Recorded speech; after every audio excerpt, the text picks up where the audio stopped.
वृंदावन की सेक्रेड जमीन पर एक ऐसी जगह जो हमेशा कृष्णा की कहानियों से गूंजती रहती है। एक ऐसा जंगल है जो किसी और जंगल जैसा नहीं है। यह है निधिवन। यह नाम अपने आप में एक गहरा मतलब रखता है।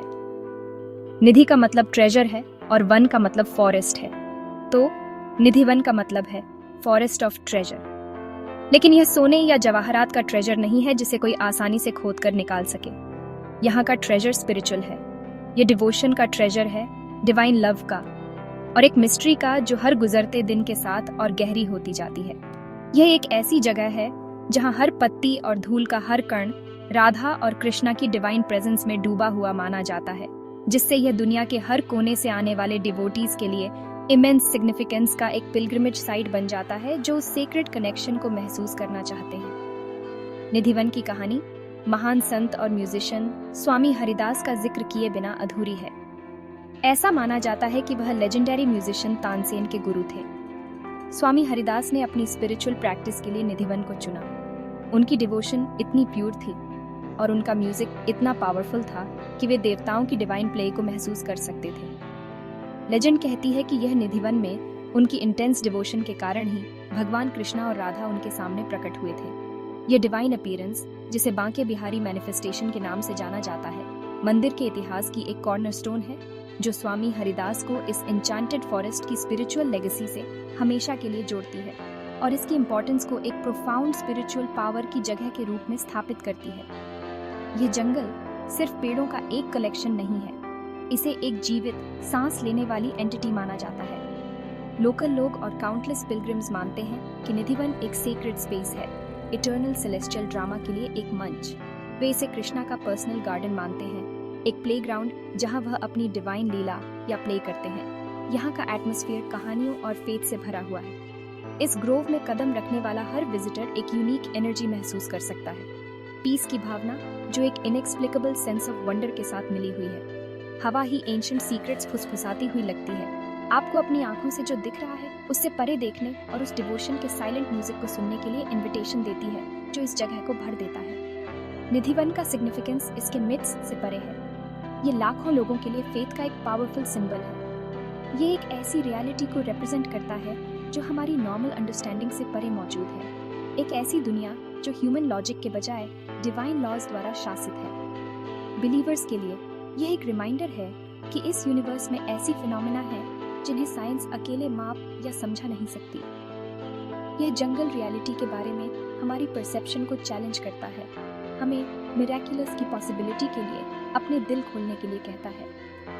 यह भक्ति या डिवोशन की एंड्यूरिंग पावर का एक टेस्टामेंट है, जहां फिजिकल और स्पिरिचुअल वर्ल्ड के बीच की लाइंस धुंधली हो जाती है, जिससे प्योर अनअडल्टरेटेड फेथ का एक स्पेस बनता है। निधिवन के रहस्य का दिल रासलीला की कथा के साथ धड़कता है। डिवोटीज के बीच यह व्यापक रूप से माना जाता है कि हर एक रात बिना किसी चूक के भगवान कृष्ण इस जंगल में आते हैं। वह यहाँ अपनी प्यारी राधा और उनकी सहेलियों गोपियों से मिलने आते हैं। साथ में वे प्रेम और आनंद का दिव्य नृत्य महारास करते हैं। यह कोई ऐतिहासिक घटना नहीं है जो एक बार हुई हो, इसे एक जीवित दैनिक घटना माना जाता है। जंगल चांदनी रात में एक स्वर्गीय बॉलरूम में बदल जाता है, जहां दिव्य युगल अपने शाश्वत प्रेम का जश्न मनाते हैं। यह विश्वास निधिवन की आत्मा है, जो लोगों को इस रात के चमत्कार के करीब रहने की इच्छा से आकर्षित करता है। इस पवित्र रात की घटना के कारण सूर्यास्त के बाद निधिवन में सख्त नियम लागू होते हैं। जैसे ही शाम ढलती है, मंदिर के पुजारी यह सुनिश्चित करते हैं कि हर जीवित प्राणी, चाहे वह इंसान हो या जानवर, परिसर से बाहर निकल जाए। द्वार बंद कर दिए जाते हैं और किसी को भी अंदर रुकने या जंगल में झांकने की अनुमति नहीं होती है। पास में रहने वाले स्थानीय निवासी अक्सर अपनी खिड़कियां सील कर देते हैं, यह सुनिश्चित करते हुए कि वे गलती से दिव्य लीला को न देख लें।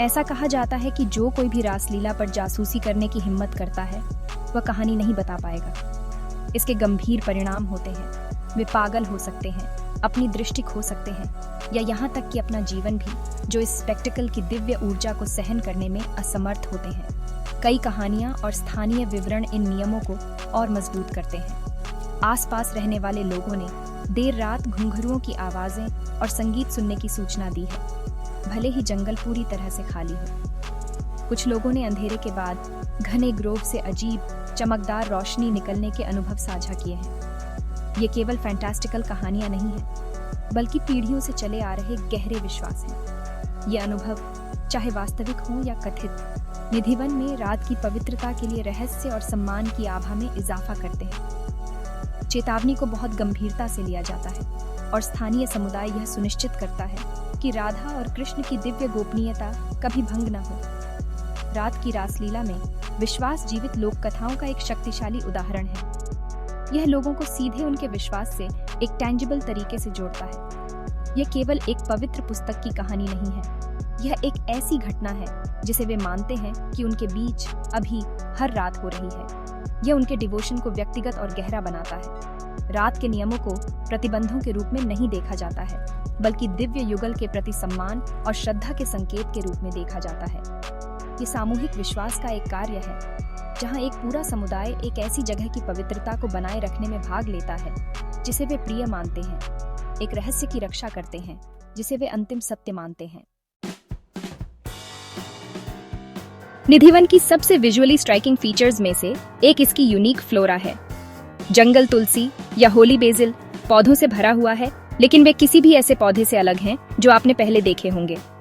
ये तुलसी के पौधे जोड़ों में उगते हैं, उनकी शाखाएं आपस में गुंथी हुई और जमीन की ओर झुकी हुई होती है, जैसे कि वे विनम्रता में झुक रहे हों। स्थानीय मान्यता यह है कि ये साधारण पौधे नहीं हैं। इन्हें गोपियां माना जाता है, जो कृष्ण की समर्पित साथी हैं, जो दिन के दौरान इन तुलसी के पेड़ों का रूप धारण करती है। रात में वे जादुई रूप से अपने मानवीय रूपों में बदल जाती हैं, ताकि राधा और कृष्ण के साथ रासलीला में भाग ले सकें। हमेशा उनकी सेवा और भक्ति में बंधी रहती हैं। निधिवन के पेड़ भी इसके मिस्टीरियस कैरेक्टर में इजाफा करते हैं। इन पेड़ों की शाखाएं मुड़ी हुई और खोखली होती हैं, ऊपर की बजाय नीचे की ओर बढ़ती हैं। क्षेत्र की शुष्क मिट्टी के बावजूद पूरा ग्रोव पूरे साल हरा भरा रहता है, जिसे अपने आप में एक मिरेकल माना जाता है। जिस तरह से पेड़ बढ़े हैं, वह एक घना कैनोपी बनाता है, लगभग जंगल के फर्श पर एक प्रोटेक्टिव रूफ की तरह, जिससे एक सिक्लूडेड अदरवर्ल्डली जगह में होने का एहसास होता है। इन पिक्यूलियर पेड़ों को ऐसे संत या अर्शी के रूप में देखा जाता है जो डिवाइन लीला को देखना चाहते हैं, और उनके अजीब रूप उनकी गहरी स्पिरिचुअल स्टेट का एक फिजिकल मैनिफेस्टेशन है। जंगल के दिल में रंग महल नामक एक छोटा मंदिर है, जिसका अर्थ पैलेस ऑफ कलर्स है। इस चेंबर को हर शाम मंदिर के द्वार बंद होने से पहले सावधानी पूर्वक तैयार किया जाता है। पुजारी 2 टूथब्रश या दातुन, पानी का एक जार, लड्डू जैसे स्वीट्स और पान के पत्ते अंदर रखते हैं। एक बिस्तर भी करीने से लगाया जाता है, जो डिवाइन कपल के लंबी रात के नृत्य के बाद आराम करने के लिए तैयार होता है। मान्यता ये है कि राधा और कृष्ण इस चेंबर में आराम करने आते हैं। रंग महल की तैयारी इमेंस लव और केयर से भरी एक रिचुअल है, जो देवताओं को मूर्तियों के रूप में नहीं, बल्कि जीवित प्राणियों के रूप में मानती है, जो जल्द ही आने वाले हैं। पुजारियों और भक्तों के अनुसार ट्रू मिरेकल वह है जो उन्हें अगली सुबह मिलता है। जब सुबह रंग महल के दरवाजे खोले जाते हैं, तो बिस्तर ऐसा लगता है जैसे उस पर सोया गया हो। टूथब्रश इस्तेमाल किए हुए लगते हैं, जार में पानी आंशिक रूप से पिया हुआ होता है, और स्वीट्स और पान खाए हुए होते हैं। कोई नहीं बता सकता कि एक बंद कमरे के अंदर यह कैसे होता है, जो मानवीय उपस्थिति से पूरी तरह खाली है। इस दैनिक घटना को डिवाइन कपल के नाइटली विजिट का अनडिनायबल प्रूफ माना जाता है। यह भक्तों के फेथ का एक पावरफुल टेस्टमेंट है और निधिवन के एंड्यूरिंग मिस्ट्री का सबसे टेंजिबल एविडेंस है। निधिवन की इनएक्सप्लिकेबल फिनोमेना ने समय के साथ न केवल पिलग्रिम्स का, बल्कि साइंटिस्ट्स, हिस्टोरियंस और रैशनलिस्ट्स का भी ध्यान आकर्षित किया है।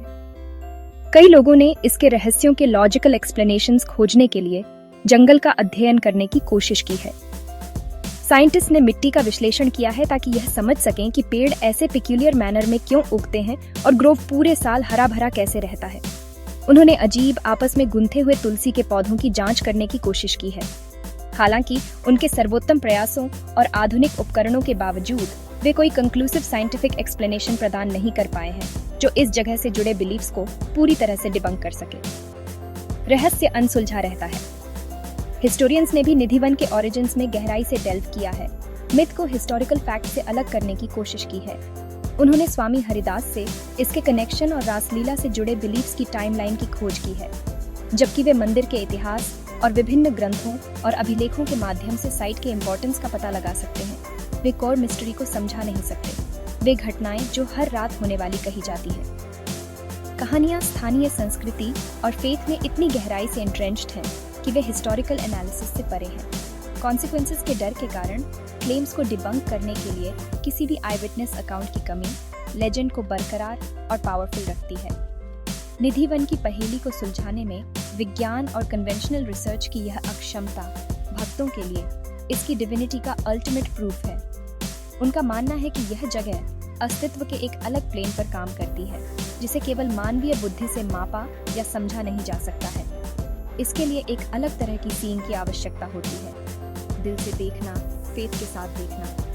रैशनल इंक्वायरी की विफलता केवल उनके कन्विक्शन को मजबूत करती है कि निधिवन में जो कुछ भी होता है वह एक डिवाइन लीला है, भगवान द्वारा स्वयं ऑर्केस्ट्रेट किया गया एक खेल है, जिसे डिवोशन के माध्यम से अनुभव किया जाना है, न कि एक्सपेरिमेंटेशन के माध्यम से। यह मानवीय ज्ञान की सीमाओं का एक विनम्र रिमाइंडर है। अंत में निधिवन फेथ, मिस्ट्री और डिवोशन का एक रिमार्केबल कॉन्फ्लुएंस है। ये एक ऐसी जगह है जहाँ कहानियाँ सांस लेती हैं, जहाँ पेड़ रेवरेंस में झुकते हैं और जहाँ डिवाइन को हर रात चलने वाला माना जाता है। चाहे कोई लेजेंड्स पर विश्वास करना चुने या न चुने, लाखों लोगों का पावरफुल और अनवेवरिंग फेथ अपने आप में एक फिनोमिनन है। निधिवन सिर्फ एक जंगल से कहीं अधिक है। यह एक सेक्रेड स्पेस है जहां अर्थली और डिवाइन के बीच का वेल अविश्वसनीय रूप से पतला महसूस होता है। यह एक टाइमलेस सैंक्चुरी के रूप में खड़ा है, जो हमें एक मिस्ट्री की प्रोफाउंड ब्यूटी को देखने के लिए आमंत्रित करता है, जो प्रूफ से नहीं बल्कि प्योर हार्टफेल्ट बिलीफ से जीवित रहता है।